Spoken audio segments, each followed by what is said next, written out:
nongeye kubashimira mwe mukurikirana ibiganiro byanjye ku mbaraga z'ibimera. Imana ibaha umugisha, Imana n'ukuri ibavubire ibyiza. Iyo tubyutse tukavuga bikemera, tukanyeganyega bikemera, tuba dukwiye gushima Imana. Ndabakunda, ngiye mwumva kuri mikoro, nitwa Bea, ndashima Imana. Ku by'ibyo rero ntatinze, uyu munsi wa none ngiye gufasha abantu barya ibyo bariye barangiza bagafurutwa. Wowe ugira gutya ugafurutwa umaze nko kurya inyama, umaze kurya amashaza, umaze kurya ibirayi, umaze kurya ikintu icyo ari cyo cyose, wamara kurya ugahita ufurutwa. Abanyarwanda ba kera rero bari abasesenguzi ku rwego rwabo, nibubahwe. Bagiraga gutya bakavuga bati rero inzoka yaguciye, inzoka yo mu nda yaguciye. Ibiguciye se iciye hehe? Ubundi bakavuga ngo yewe ngo inzoka yawe ngo ntabwo ikunda inyama, ngo inzoka yawe ngo ntabwo ikunda amashaza, ngo inzoka yawe ngo ntabwo ikunda iki n'iki kubera ko wafuruswe. Ubundi bagahita bavuga ngo weho ngo urwaye amibe, ngo ni amibe, ngo amibe niyo itera gufurutwa, ngo wowe ngo urwaye ngo asikarisi, ngo niyo itera gufurutwa. Ibyo byose nta kuri kuba kurimo, nta kuri kuba kurimo pe. Ahubwo hari ikinyabutabire umubiri wawe uba udafite, noneho mu byo wariye hakaba harimo icyo kinyabutabire, byagera mu mubiri bigakora ko urusirikuwe. Sinzi niba cyumvikanye iki kintu. Ubwo biba bisaba rero ngo umubiri wawe ushyirwemo icyo kinyabutabire. Wowe rero bibaho ugafurutwa ari uko umaze kurya inyama, cyangwa umaze kunywa isosi yazo, cyangwa se ikindi icyo ari cyo cyose. Gufurutwa birababaza kuko urishimagura kugeza ubwo n'uturaso tugenda duturumbuka mu bubyimbe uba wagize.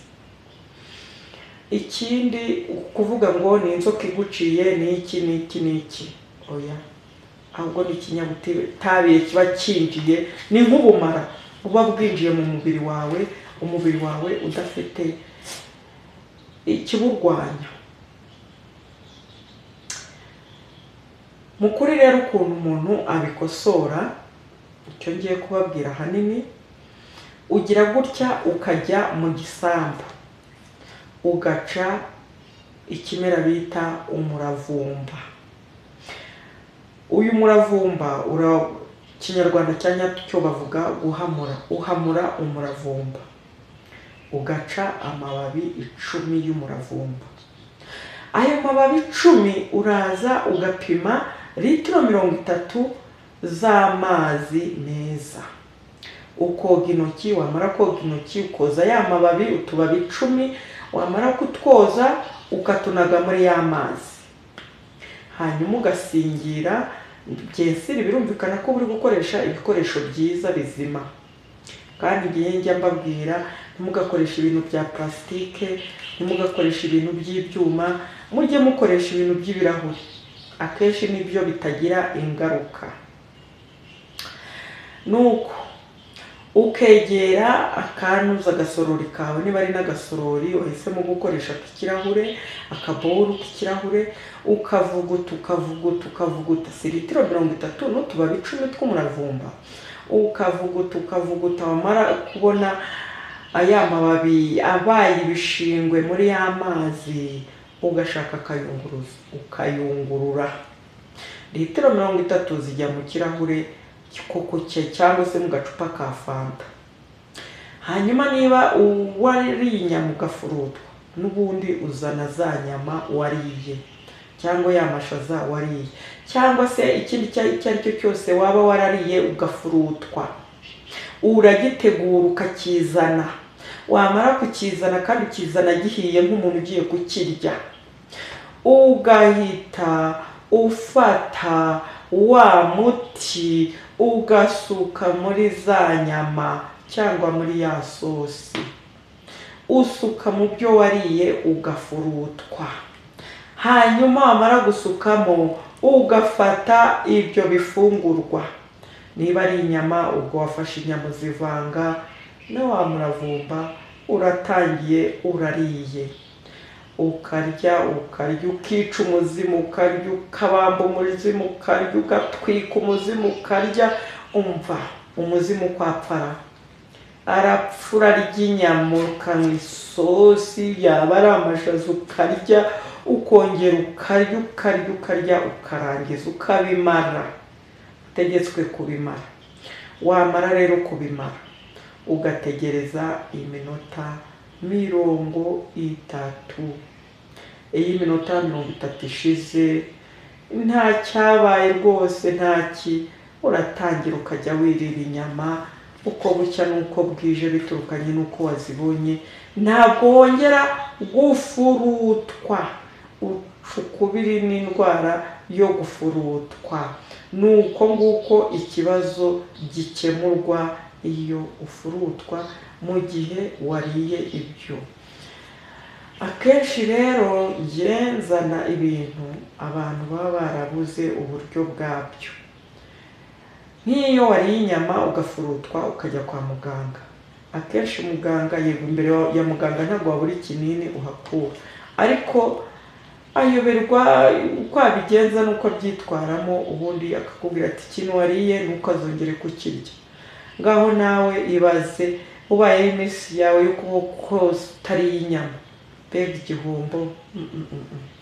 Nanjye sinaziryaga, ariko maze gukora ako kantu mva umunsi rwose mba numva buri munsi inyama ntikabura. Yego nuko nguko iyo defo umuntu ayikosora, nuko nguko umuntu ufurutwa akosora iyo defo aba afite.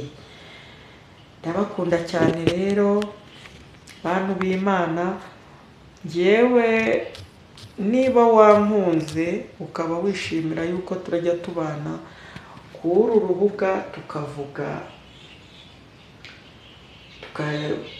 tukabigisha kwirwanaho, nk'uko nguko iyo umuntu atarya inyama aba yirwanyaho kugira ngo ajye abasha kuzirya, waforowinga, wakora subscribe, ugakora kuri notification, ndetse ukanasharinga kugira ngo umuntu nkawe utarya inyama nawe abe yamenya ubwenge bukoreshwa kugira ngo asubire kurya inyama.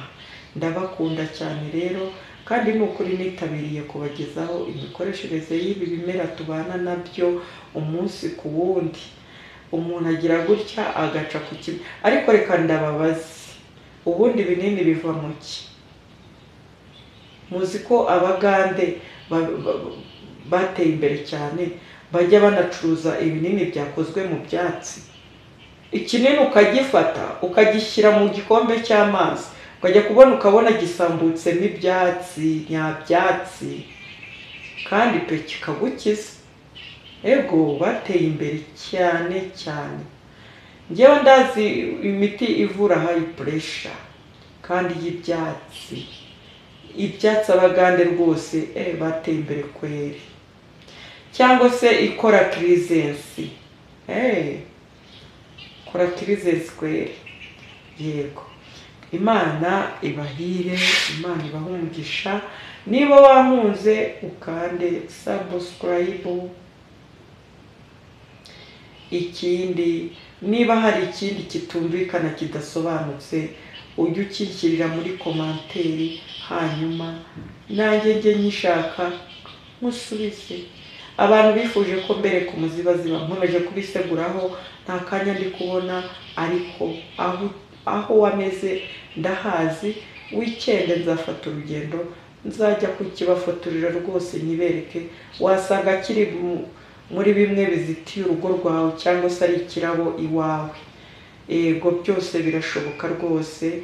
Imana iguhire, ariko hejuru y'imbaraga zose hariho imbaraga z'Uwiteka. Ari umuntu wambwiye ngo ariko ngo ibyo nawe ngo utubwira, oya, kugira ngo wemere ibyo nkubwira, noneho uzafate urusenda ururye, hanyuma uzambwire icyo wumva. Buri kimwe cyose muri iyi si Imana yashyize ku isi gifite umumaro kandi cyifiteho imbaraga, cyifitemo ubumara bukoreshwa mu gihe runaka. Mwe kujya mupinga cyangwa